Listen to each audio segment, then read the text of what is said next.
നമ്മളിന്ന് ഉണ്ടാക്കാൻ പോകുന്നത് ഒരു ചക്കക്കൂട്ടാനാണ്. ചക്കക്കൂട്ടാന് ആദ്യം വേണ്ടുന്നത് ചക്കയും ചക്കക്കുരുവും ചെറുതായിട്ട് അരിഞ്ഞത്, പിന്നെ കറിവേപ്പില, ജീരകം, മഞ്ഞൾപ്പൊടി, തേങ്ങ, വെളുത്തുള്ളി, പച്ചമുളക്, പിന്നെ ഈ കുരുമുളക് പൊടിയും കൂടെ ചേർക്കണം. എന്നിട്ട് നമ്മൾ വെള്ളം തിളപ്പിച്ച് അതിനകത്തോട്ട് ചക്കയെല്ലാം വാരിയിട്ട് വേവിക്കണം.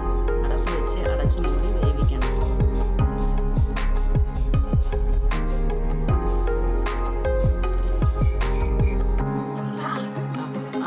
നന്നായിട്ട് മൂടി വേവിക്കണം. എന്നിട്ട് ഇതെല്ലാം കൂടെ ഈ മിക്സ് എല്ലാം കൂടെ ഒരു ചെറിയ മിക്സിയുടെ ജാറിലെടുത്ത്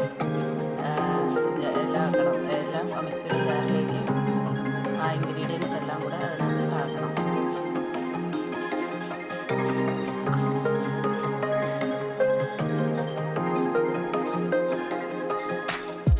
കറിവേപ്പില എല്ലാ വകകളും കൂടെ ചേർത്ത് അത് അടപ്പ് വെച്ച് അരയ്ക്കേണ്ടതാണ്.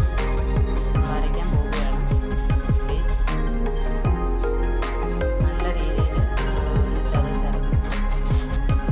ഇനി നമ്മൾ ആവി വന്ന് വെന്ത ചക്കയ്ക്കകത്തേക്ക് ഈ അരപ്പുകളും അതിനകത്തേക്ക് ചേർത്തിട്ട് ഒന്ന് ഇളക്കി അടപ്പ് വെച്ച് അടച്ച് വെക്കണം.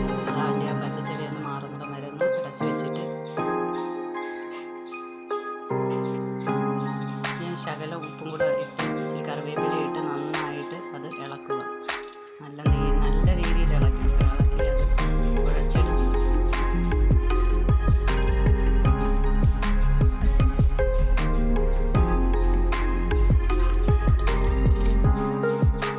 കുഴച്ചെടുത്ത് വെച്ചിട്ട് നമ്മൾ നല്ല രീതിയിൽ കുഴച്ചിരുന്ന് ഇച്ചിരിച്ചെടുത്താൽ മതിയായിരുന്നു.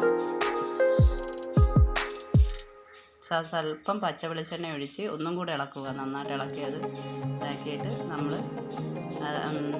അത് ഒരു ചെറിയ പാത്രത്തിലേക്ക് വിളമ്പി കാണിക്കുകയാണ്. ഇതാണ് നമ്മുടെ നാടൻ ചക്ക സ്പെഷ്യൽ കൂട്ടാൻ. നമ്മളിന്ന് ഉണ്ടാക്കാൻ പോകുന്നത് ഒരു ചക്കക്കൂട്ടാനാണ്. ചക്കക്കൂട്ടാന് ആദ്യം വേണ്ടുന്നത് ചക്കയും ചക്കക്കുരുവും ചെറുതായിട്ട് അരിഞ്ഞത്, പിന്നെ കറിവേപ്പില, ജീരകം, മഞ്ഞൾപ്പൊടി, തേങ്ങ, വെളുത്തുള്ളി, പച്ചമുളക്, പിന്നെ ഈ കുരുമുളക് പൊടിയും കൂടെ ചേർക്കണം.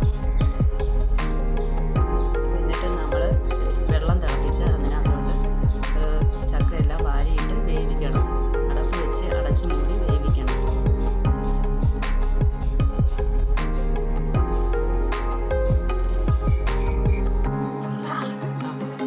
നന്നായിട്ട് മൂടി വേവിക്കണം. എന്നിട്ട് ഇതെല്ലാം കൂടെ ഈ മിക്സ് എല്ലാം കൂടെ ഒരു ചെറിയ മിക്സിയുടെ ജാറിലെടുത്ത് എല്ലാം ആ മിക്സിയുടെ ജാറിലേക്ക് ആ ഇൻഗ്രീഡിയൻസ് എല്ലാം കൂടെ അതിനകത്ത്